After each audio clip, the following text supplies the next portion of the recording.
Welcome to another episode of Breaking Brains and Building Hearts. Bret Burchard, welcome, my man. What's going on, fellas? Hey, Chris, welcome. Good to be here. Yeah, we don't have any kind of formal welcome for this show. No intro music. This is just a live, upfront experience to the chaos and order and the mixture of both. That is our minds, our leadership, and our growth. Yeah, it's like a jazz ensemble, right? We need to start with your intro music, Chris. You tend to bring out a good playlist every time. I don't know if we need to get royalties or anything for that, but I'm sure the podcast audience for this show, Breaking Brains, Building Hearts, is going to be so huge. We're going to get in trouble, but we could flirt with disaster till we get there. Well, that's the benefit of like you could load it and people wouldn't know. But once you put it on YouTube, there's an algorithm and it won't allow you to load it. For a while, it would allow you to load it, but it would flag you. And I didn't know this. So I had posted a video with some audio and then the band messaged me, like the actual band. It was like, hey, you can leave that up, but you got to pay this much money and buy all our music online. I was like, wow. Okay, it wasn't a bad price. So, the tech is getting smart. It's good. It's good. Guys, it's spring. It's April 20th, 420. No jokes. I almost kicked us off with a Snoop Dogg song just for that. But I didn't. So we're winning, we're losing, we're stuck, we're inspired. We're a little bit of those or some of those at any given moment in time. Which one stands out the strongest for either of you right now? And because all of it's growth and good, what jumps out? Yeah, for me, it's inspired. I don't say that to just like be the cheesy optimist of the group because we know that's you, Chris.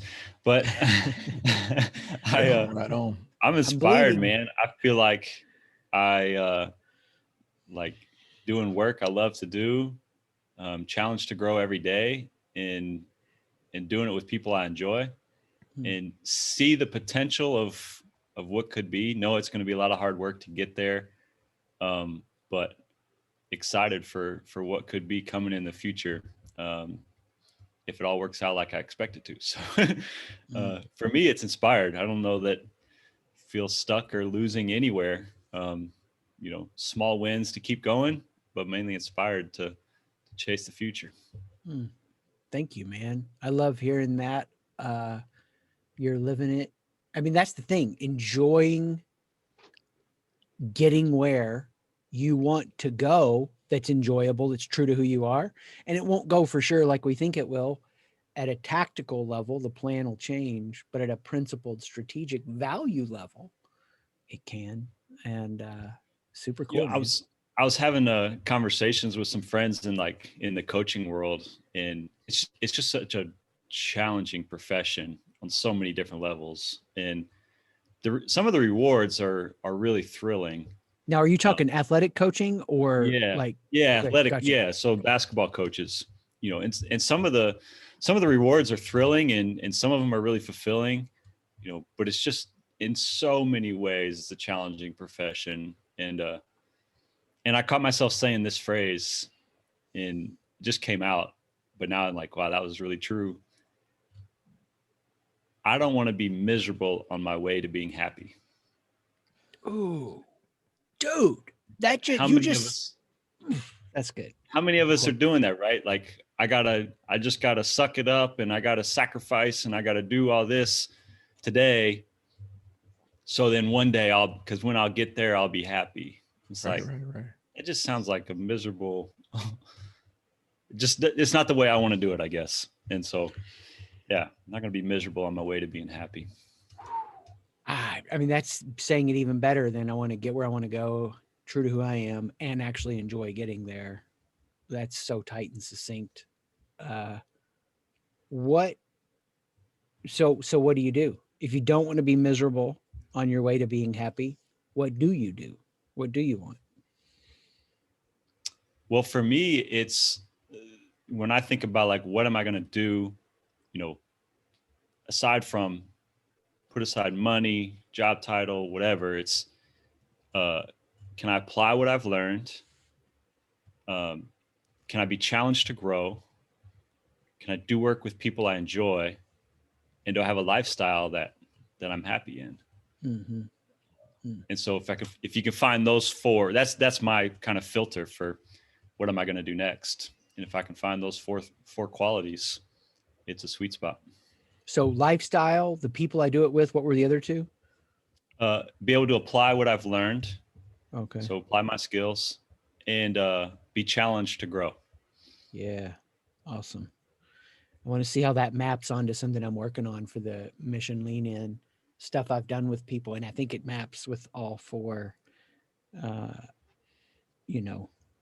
so super interested on that. What about you, Jimmy? What's lighting up the dashboard? Yeah. Well, it's funny how what I was thinking is so connected to what Bret mentioned. I think it's Thich Nhat Hanh has this idea of smile yoga.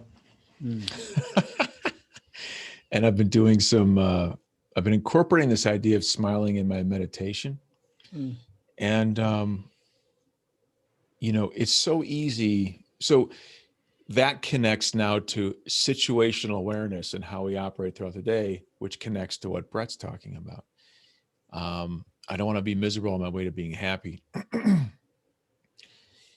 One of the things that I've learned in just working with people is you can get a lot further if you greet them with a smile. Well, what if you greet the challenges that you face throughout the day with a smile? What if you greeted every inconvenience, every challenge, every quote unquote problem with that smile, right? You get the endorphin rush, you get you get all the physical benefits of it. And it also affects your attitude, right?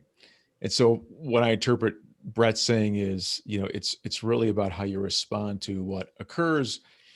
All of us, right, that are well-heeled and have a vision, right? We can live in the vision, but how do we operate every day when we're walking the path of that vision? Do we let stuff bug us, and do we have to? What if we just showed up to every challenge with that smile?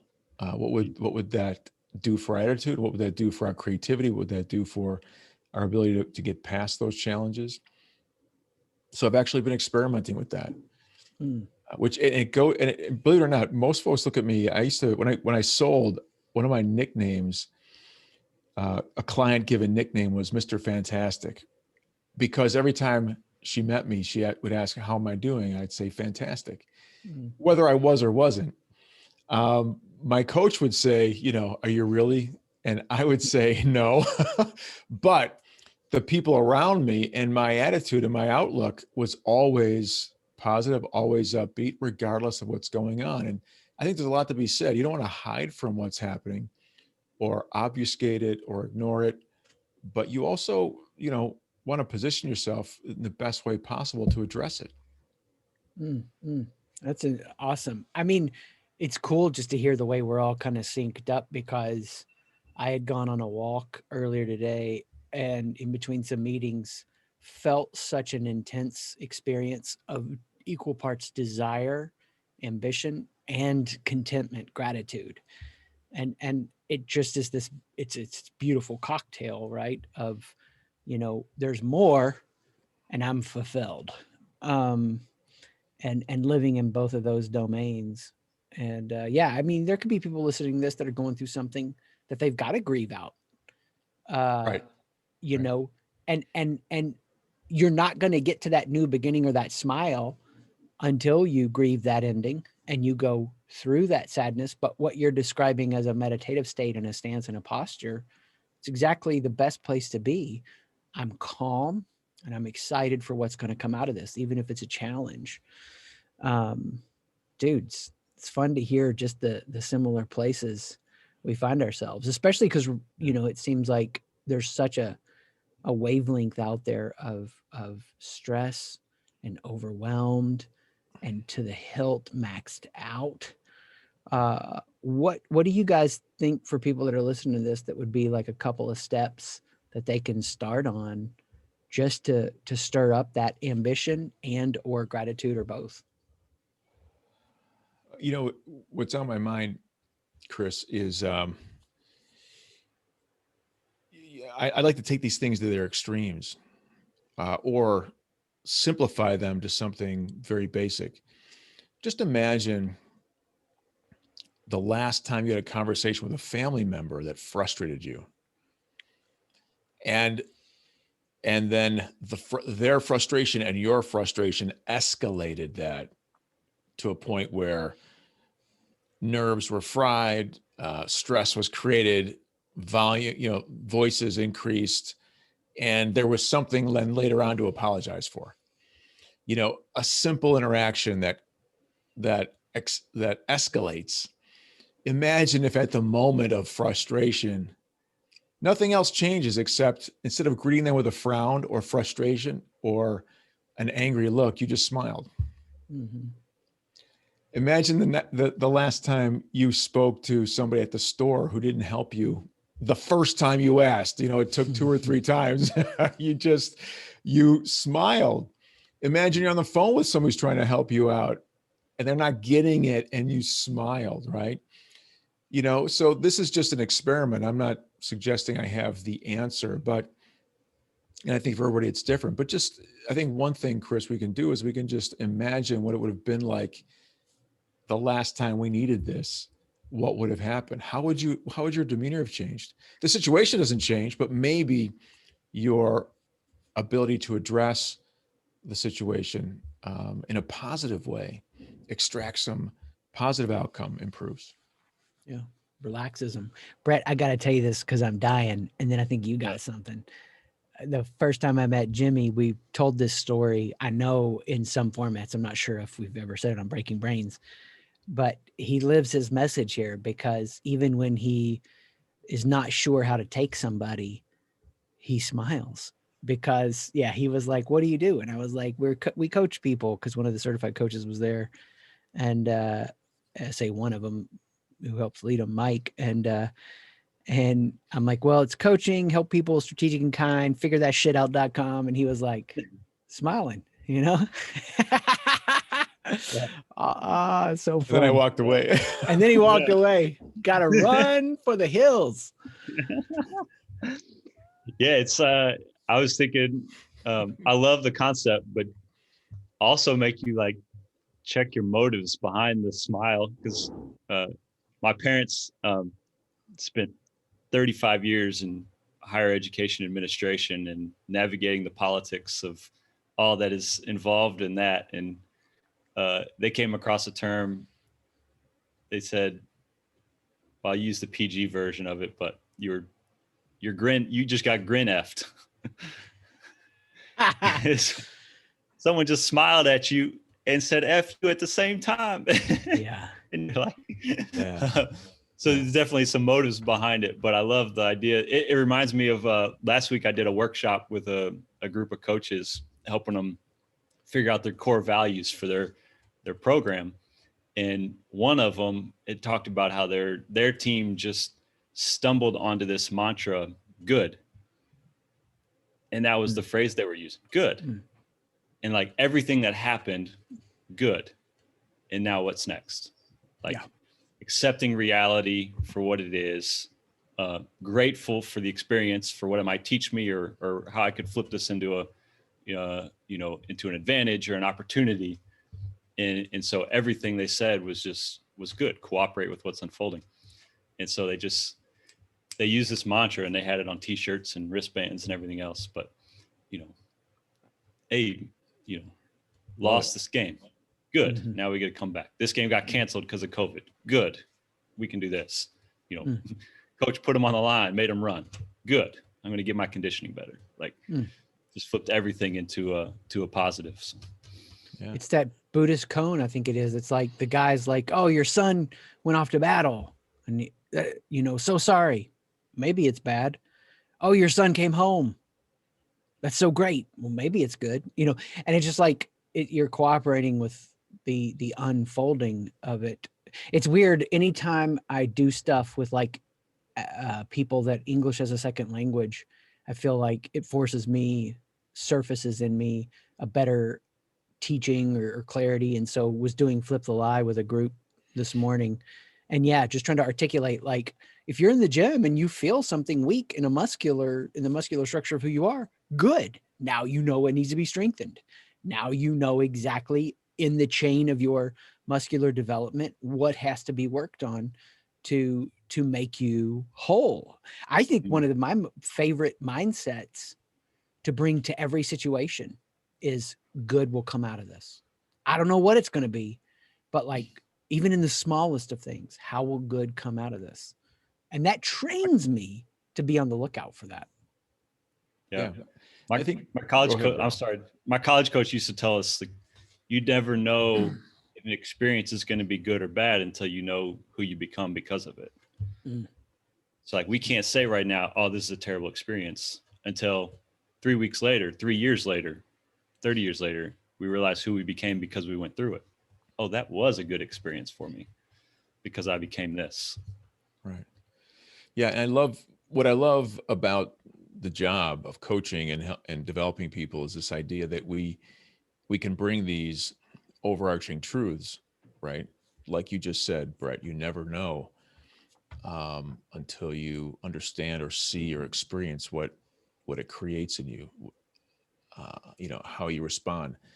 Those are great meta concepts. And for human beings, they all go to shit in the moment, man, like in the situation. So I love the good. I love that. It's a strategy that you can use in the moment to immediately shift the way you can respond in that moment. Just like the smile. I like the smile because it sets people off. If they're accepting it, cool. If they're not, it's like, what? And it creates some mystery and it creates more conversation. But those strategies that we can deploy in the moment to keep us on track, I think, are just as, if not more important than these big meta concepts that we walk around with that we know are true, but so many of us suck at fulfilling, at implementing it, making part of our daily interaction, right? We can walk into a session and lay some truth and then walk out of the session and tear someone a new asshole because they cut us off in our car, we're driving away. How do we solve for that as human beings? And I think what happens a lot of time, especially in coaching people confuse emotional vomit with this idea of, oh man, I just went in there and expressed and blah, blah, blah, versus really being in the moment with somebody and true masterful coaching, figuring out where they are and helping them take the next step, not trying to force them somewhere, which is why we have this step-by-step process and figure that shift out so that you're coming beside somebody. You're not just emotionally vomiting on them. But it goes back, I think, to what Brett said, the coach saying, we'll find out who we become because of this. I love that. It debunks this idea that you are your reactions, or better way of saying it, you are your past reactions. Because of that saying that says, whatever's in you, like a cup, when you go through that hard time, it gets shaken out. Well, that's who you are. Well, we've all been through suffering or challenges, and we were surprised negatively by what came out of us. We also have been surprised positively, and that false you, the one you don't want to be true of who you are, that comes out under that pressure, that's your past. The thing that you do like that comes out, that's your future. And either of those can happen in the present. And so the choice in any hardship, challenge, or suffering, and we all suffer and challenge and have hardships, is who do I want to become because of this? You had asked me a simple question one time, a few months back, Jimmy, in a sales conversation. And you were like, just watch for the habit. So if you're going to give this away to try to get to this finish line, that's going to become a habit. Who you're becoming, right, is what you were saying. And I was like, oh yeah, that's great. And just makes you that much more mindful of this process of, who am I becoming as a result of this choice? And there are times my choices let me down.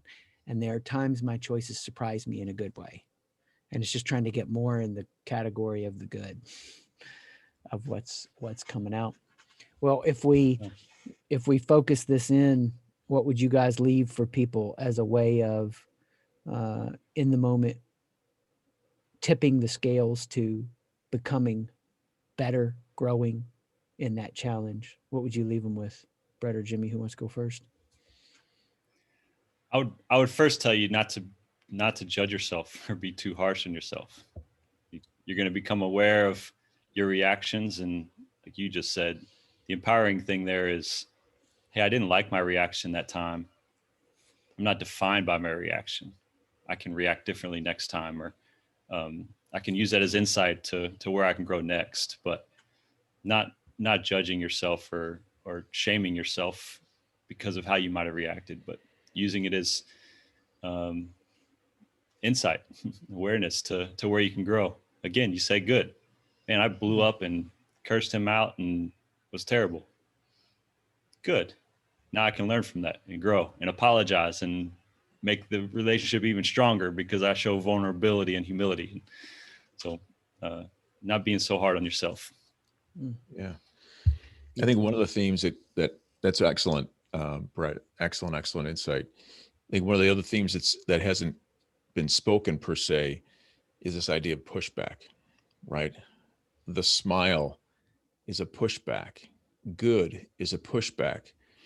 The best coaches find opportunities to push back on the standard thinking, the accepted thinking, the quote unquote normal thinking. Pushback. Find ways to push back on the things that are making you feel good. Find ways to push back on the things that aren't making you feel good. Find ways to push back on your first reaction. That's going to make you insightful. That's going to make you curious, and that's going to make you an innovator and somebody who can practice this idea of addressing challenges that pop up for yourself and for your clients over time. Dudes, that was awesome. Yeah, the standard conventional approach to what you're saying, Jimmy, is I will be miserable on my way to being happy. And if you push back on conventional approach and wisdom, it's innovative and creative and helps facilitate breakthroughs because you are seeing it differently than others see it. So awesome. Thanks for being here with us on Breaking Brains, Building Hearts. I guess I get to take us out. So peace out, everybody. Be happy on your way to being happy.